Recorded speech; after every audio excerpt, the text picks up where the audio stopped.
Представувајќи ни ја својата стратегија за до крајот на деценијава, Нисан буквално не избомбардира со серија информации.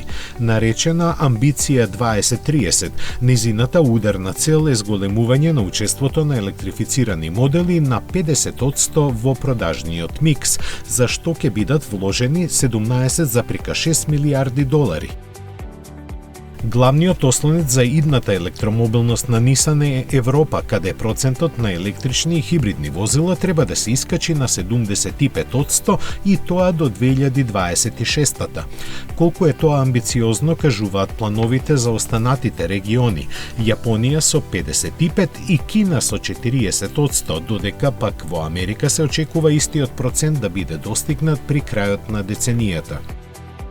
Како поддршка на ова се развиваат нови технологии и ќе се градат нови фабрики, а веќе се подготвени и низа концепти како дел од планираните 15 нови електрични и 8 хибридни модели.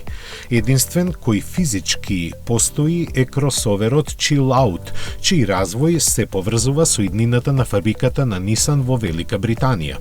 Се работи за помлад брат на Арија, поставен на истата архитектура која е планиран да се произведува во количини од 100.000 возила годишно.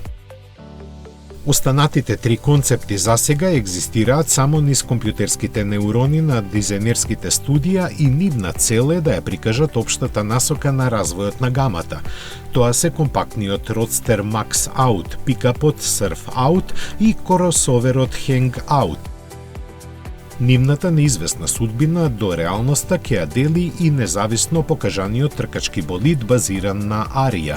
Тој има виртуелна задача да ги доведе до максимум можностите на електричниот погонски систем, истиот кој ќе отпатува на месечината со лунарниот концепт кој е подготвен заедно со Јапонската вселенска агенција.